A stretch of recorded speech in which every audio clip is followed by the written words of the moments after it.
Thank you again for joining the Capital District Regional Planning Commission's Climate Action webinar series. This is our third webinar where we'll be reviewing sustainability tools that communities can use in their own climate planning. Just a few housekeeping items to cover. The webinar will be recorded and posted to our YouTube page and our website after. We'll have time at the end for a Q&A, so feel free to post your questions in the Q&A box at the bottom of your screen as we go along. My name is Josh Dranoff. I am a sustainability planner on the CDRPC sustainability team.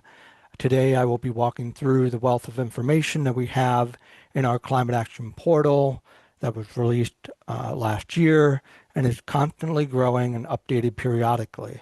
I will also have my colleague, Madison Hrysko, GIS and data analyst, walk through our newest tool, Natural Resources Inventory, Mapper, and Template, that communities can use to help them understand what natural resources exist in their community at a high level for planning purposes.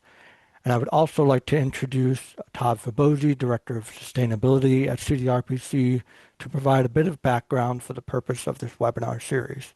Todd? Thank you, Josh, and thanks everyone for joining. So I just wanted to contextualize our webinar series. It is part of our climate action plan in which CDRPC completed last year through federal funding. And we have developed this plan through an extensive engagement process with regional and local participants in the capital region. The plan is available on our website at the link that's noted on this slide, and along with the PDF version of the plan that you can download, we have a series of other tools, including the two tools and really three tools, because one is embedded in the other. We'll talk about our greenhouse gas inventory within the climate action portal as well. So these are a series of tools that we have developed through this climate action planning grant to be able to help communities to plan sustainably. And so just to note that the climate action plan contains a series of measures, 67 measures, that are focused on greenhouse gas mitigation, that is reducing greenhouse gases. They're voluntary actions, and they're actions that we can meet with you to discuss. We have an outreach team, including Josh, in which we can meet with you one-on-one if we haven't met with you already, to be able to help you to go through the different measures and look for actions that you can undertake at the local level to reduce your greenhouse gases. In addition, we have a greenhouse gas inventory, which we will be highlighting in part today, and we can also help you to understand that inventory. So this webinar series is part of our ongoing outreach to expand on the knowledge in our climate action plan and to help you to be able to plan locally and sustainably. And so we have probably already seen this if you're on this webinar of the different webinars that we've planned. And so we have a series of additional webinars on the first Wednesday at lunchtime at 12 noon throughout the month, or the first Wednesday of the month for the next several months through October, in which in October, we'll be hosting a local in-person conference in which we will have various sessions on planning and on sustainability track, in which we'll be also putting on different educational topics. So with that, I'll turn it back to Josh to go over our climate action portal. It's something we did touch on previously in a previous webinar on our climate action plan, but we wanted to also continue to make you aware of it if this is the first you've encountered it, so that you're aware of this tool. And then after that will be Maddie showing you this cool new NRI tool that we've just developed. Josh? Thank you, Todd. So I'll get started with providing an overview of the Climate Action Portal, and I will show you how to navigate to that off of our website. You go to Programs and click on Sustainability. You'll click on right here, Capital Region Climate Action Collaborative. And this is where you can get the PDF copy of the Comprehensive Climate Action Plan for your review, learn more about the Climate Action Collaborative, and then right here is where the portal is located by clicking on this button. Portal is kind of separated in 4 different areas. So that, as Todd had mentioned, we have a greenhouse gas inventory dashboard with emission data by sector across 8 counties. We have best practices in the region that communities can pursue to reduce emissions and projections of how those practices can impact our emissions in the coming years. Progress visuals that illustrate the region's movement towards shared emissions reduction goals, and lastly, case studies that show real-world projects and local leadership in action. So with that, I will start with the greenhouse gas dashboard that we have here. So you can look at your particular community either at the county level. So you would select your county where your community is located and select your individual municipality. And so within here, you have the emissions from each subsector that are highlighted in this pie chart. And then you have the sources of emissions from those energy sources here. And you can click here on the energy icon and look at where those energy sources are contributing the most emissions. And lastly, you can look at the associated cost for those energy sources. And this data can be downloaded either as a PDF or JPEG using these tools here. And you can also look at it as a Excel format in a tabular form. And then also we are available to help communities create a greenhouse gas inventory report for their community level emissions, as well as provide support for community climate action planning. And then we have another chart here which looks at a comparison of the emissions from our original 2010 baseline, where we did a regional inventory, to the most recent one, which was done in 2020 or using 2022 data. And so this will just show you in graphical form the changes in that time period. We do have some additional maps here that you can take a look at, and they look at greenhouse gas emissions relating to on-road transportation, residential emissions per capita, residential energy costs per capita, residential fuel oil emissions as a share of total community greenhouse gas emissions, and the predominant fuel source for residents. So those can be toggled on the left-hand side here. And if you'd like to download them, you can click this link here and we'll take you to a SharePoint link. So moving on, we have the best practices that we've come up with through the climate action planning process that Todd was describing. So these are just snapshots into some of the mitigation measures that we've identified, and you can click on each one individually to learn more. And they are separated by sector up here. There is more detail about these that can be found in the Comprehensive Climate Action Plan document. So feel free to refer back to that as well. So we have some maps here regarding carbon sequestration. So this looks at the total ecosystem stock from the year 2020, including both live and dead carbon stored above and below ground. So carbon stock is the amount of carbon stored in vegetation, soils, organic matter within an ecosystem, and it's an indicator of the landscape's capacity to store atmospheric carbon dioxide. So communities can use the carbon stock mapping to guide development in areas with low carbon density, while avoiding disruption of high density forests and other natural carbon sinks.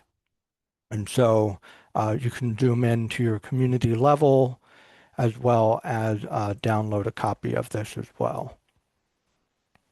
And so we have a chart here that shows capital region land cover change from 2010 to 2022.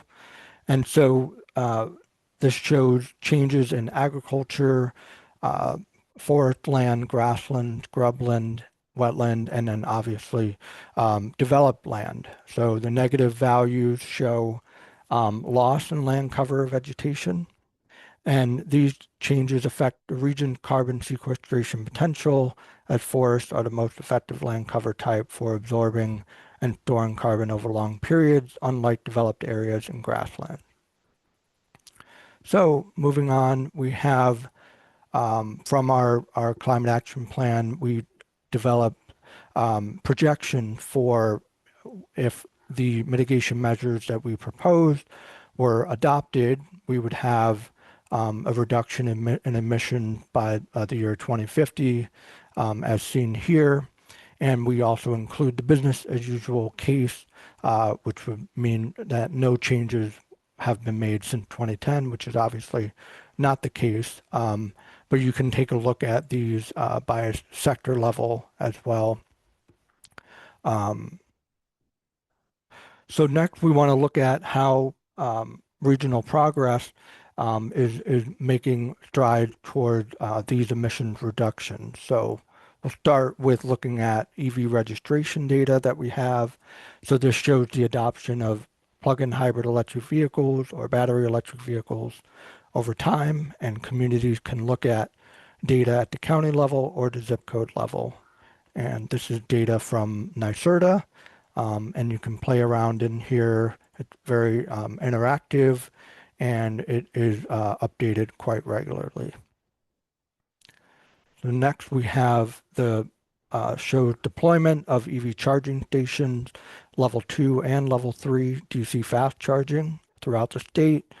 Communities can look at data at the county level or the zip code level, and this is data from Evaluate New York, which does link you out to a external database once you click on this. So next we have solar installations, and so this would include residential scale, small business scale, and all the way up to utility scale. And so you can look at project size, a cumulative project size by installment by county, as well as a list or a number of total projects installed by county.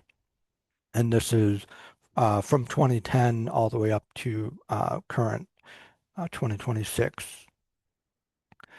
So a recent addition that we have is Battery Energy Storage Project, or BESS, more known as. And so we wanted to kind of show where some of these projects are already located within the region. And so most of the orange dots that you see are tier 1, so these would be residential or small commercial systems. So these are less than 600 kilowatt.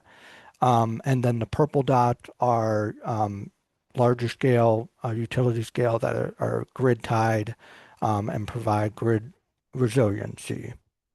And you can look at this data by system size, by the county or zip code, and a total number of projects by county or zip. And this is just a chart showing energy system size by county, and then you can look at the total projects by county as well. So next we have data on the bike share program from CDPHP cycle. And so this shows you the ridership usage of that program, the expansion of the bike fleet, as well as bike racks, and the emissions reduced over time from this program. So very cool to see. We do have data on the electric bus transition for school districts. So we have listed down here the different school districts that have already started to change over some of their fleet buses to battery electric vehicles, and these are a percentage of their total fleet. In addition, CDTA is also purchasing EV buses for their fleet, and so this shows the progression of the number of battery electric buses in their fleet. So next, I'd like to and this is the last major area, which would be case studies. So we want to showcase some of the projects that are happening in the region. And so we have a map down here that is broken out into different project types. So we have solar installations, we have EV purchases for fleet vehicles, heat pumps, installations, EV charging infrastructure, electric landscaping equipment, energy efficiency building upgrades, and then LED streetlight conversion. So we have a lot of projects that have been entered into this database. A lot of them have come from CEC project, Clean Energy Communities Program. So this, for example, is the town of Ballston ground-mounted solar at their highway garage. And so we have regularly update this database. So if you feel that there's a project that might be missing, feel free to reach out to us and we'll get that in here. And so I just want to highlight the uptake of two voluntary state programs, NYSERDA's Clean Energy Communities and DEC's Climate Smart Communities program. So these have provided framework for communities in the last 10 to 15 years on climate resiliency actions and clean energy initiatives to undertake and have resulted in grant funding for projects, many of which can be seen in the map that we just reviewed. The CSC map that you see on the left here shows the progression since the start of the program, with about 13 communities registered, and now we're looking at over 46 communities registered. 31 of them are bronze certified and 5 are silver certified. And I just wanted to highlight here we have a breakout of the NYSERDA CEC grant that communities have received over the years since 2016. About $9 million in grant match-free grant funds. And you can take a look by county to look at which municipalities have received grants and how much money they have received that we've assisted them with. And then lastly, part of the CEC program, community campaigns are a very popular action where municipalities can help promote and support the adoption of different technologies. So EVs or clean heating and cooling, which include air source heat pumps, ground source heat pumps, and hot water heat pump systems, as well as subscription to community solar projects. So in closing, the Regional Climate Action Portal offers a clear and accessible view of how the capital region is working together to create a more efficient and sustainable future. And with that, I'd like to hand it over to Madison to go over the newly added natural resource inventory mapper and templates. So feel free to take it away, Maddie. Thanks. Sounds good. So thanks, Josh, for the overview of the Climate Action Portal. I'm now going to jump into a specific tool that is hosted on the sustainability section of the CDRPC website, the templated natural resource inventory, or NRI.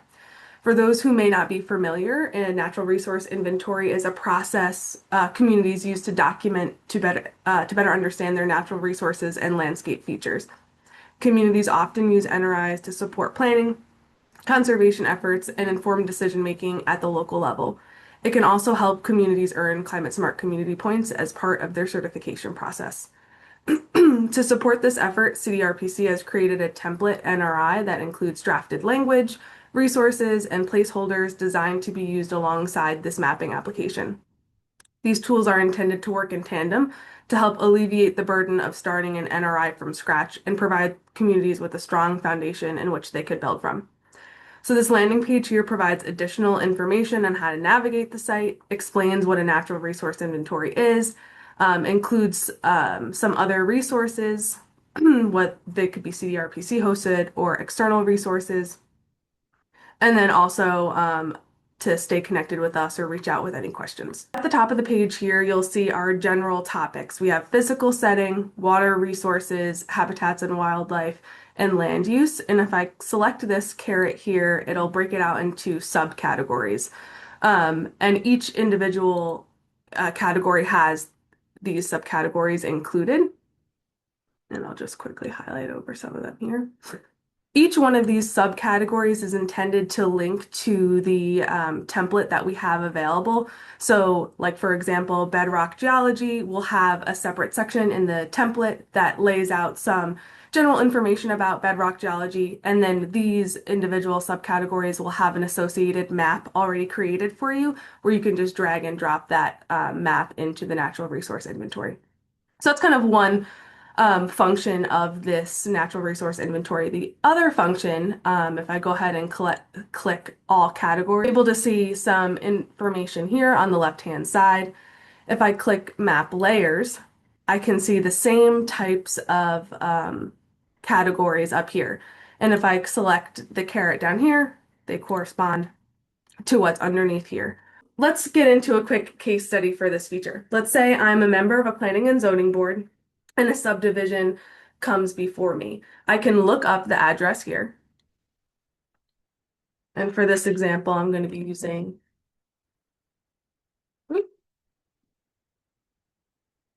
80 Dakestown in Saratoga County. It then zooms me right to this property boundary. And for this specific use case, I don't want to use this base map. I want to use this ortho imagery here so I can get more context on what surrounds this property that I've selected. Let's say I'm interested in prime farmland, and I'll give it a second to load. I'm also interested in the informational freshwater wetland mapping, and I'm also interested in protected lands.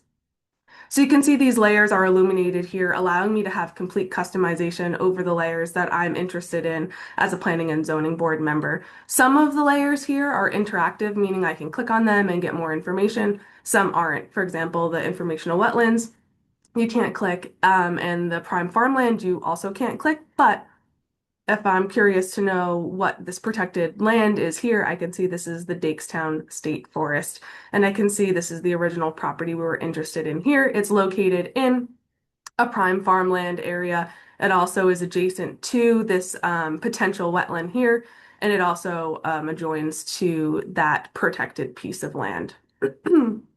Some other interesting and neat features here, we have transparency mode where I can completely turn the layer off this way. I can make it more transparent or less transparent depending on the use case. I also have these buttons over here which allow me to drag the layer on top of other layers. So think of it as kind of a cake. If I want the protected layer to be above both the wetland and the prime farmland, I can go ahead and drag that above if that's the primary feature that I'm interested in looking at. Also here, I can click the details button, and that will bring me to the direct source of where the data is coming from. The source data for this application comes from a variety of different publicly available resources, whether that's coming from the DEC or NYSERDA, but CDRPC also has a few bits of data hosted on our end, but you're able to see exactly how often it's updated and who owns it by clicking this details button here.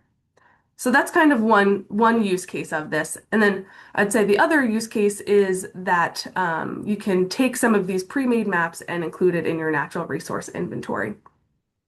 For this example, I'm going to take a look at carbon stock here. This data was, like Josh had mentioned, created in 2020 by researchers at Clark University. Again, if I'm interested in learning more about that source data, I can click that right here. And essentially, it just shows how much carbon is currently stored in vegetation, soils, and organic matter, essentially serving as an indicator of a landscape's capacity to store CO2. So each individual subcategory here has this bit of information as well as the source. And then I would go here to select community. And for this example, I'm going to be the town of Boston. I click apply. It zooms me to the area of interest. I then again have the option to change the base map. from a variety of different templates here. For this one, I'm just going to keep it the same as is. And then I can go to make a map. The first thing I want to do if I'm interested in exporting the town of Ballston's carbon stock map is show the print area. And here underneath template, there are some pre-made print areas. And essentially what that is just when you're going to export this map, this is going to be the main image that gets exported, along with a few other bits of information that I'll walk through next. I'm going to select the A3 portrait because it fits the town of Ballston perfectly. If it doesn't fit your community perfectly, you can go into advanced settings and you can set your own scale. I then will want to give this a title.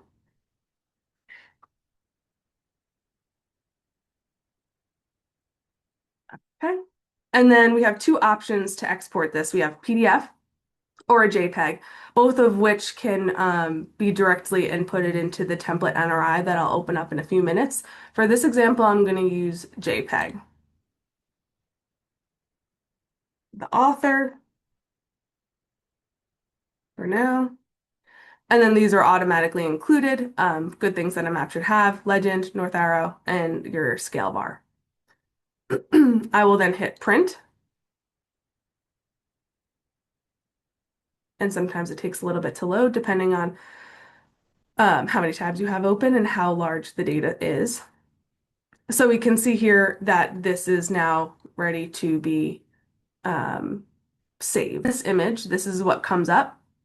You can see the date and time in which this was exported, the legend, and then those other key features of a map. And on the top, you should see the title and then the author down here at the bottom. So what I'll want to do is right-click, save the image. I'm just going to save it in my downloads folder for now. So now I've got that saved to my downloads folder. I'll go ahead and click this button over here, the NRI template, which automatically downloads the templated NRI that we have of the natural resources inventory. You can see that some text is highlighted in red, some is bolded, some is highlighted. That's just to prompt you to fill out your own information for your individual natural resources inventory. You can see some of that red text here and some of that highlighted text throughout. In this table of contents page here, you can see some of those familiar features that we were looking at in the mapping application. Those generalized headings like physical setting, water resources, habitats and wildlife, as well as land use. And each individual subcategory corresponds to those pre-made mapping features. So we just created a carbon stock map for the town of Ballston. So I will navigate to that section. Again, here we have some templated language for this subcategory, as well as some spots here where the community would need to plug in some specific features that relates directly to their community. And I'm just going to show you how we'll put in that map here. There's also bits of information throughout this template that can prompt. You have to click into this picture button on the top left-hand side of the image here, select from file, and then you'll select that downloaded file that you had just downloaded from the natural resources inventory. And it should populate the picture here. If you wanted this to be higher quality, you can download as a PDF and then just place that PDF directly into the page in between these two pages here. But simple and easy to just add the JPEG directly to the template through this method.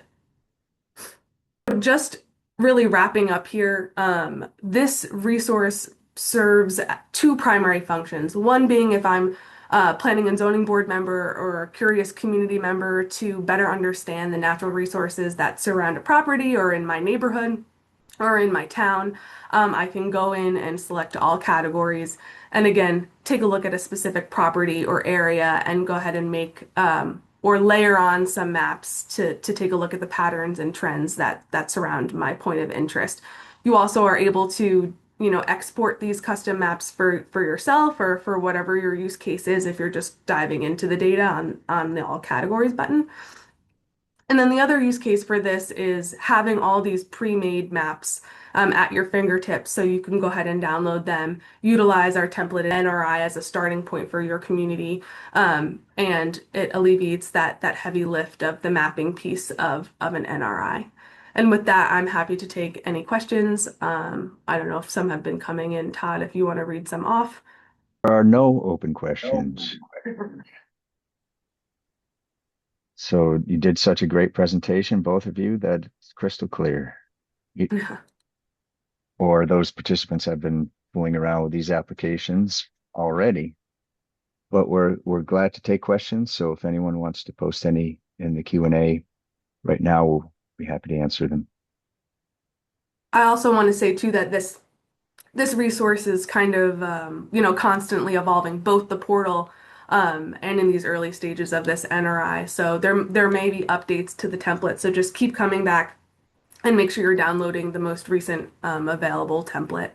And we look forward to hearing any comments or any data that is available that you think should be added, and go from there. Yeah, so in that regard, just please email us if there's no questions in this moment. Once you are playing through this, and if you see anything or not sure, or you have some recommendations, we'll be happy to entertain them. So you could email me directly, and I'll send the email to whoever's the appropriate person within our organization. Okay, we got a question. Are there plans for cultural resource maps? Included cultural resources in the land use generalized category here. And what we have in our cultural resources right now is historic districts, urban heritage areas, as well as scenic areas of statewide importance.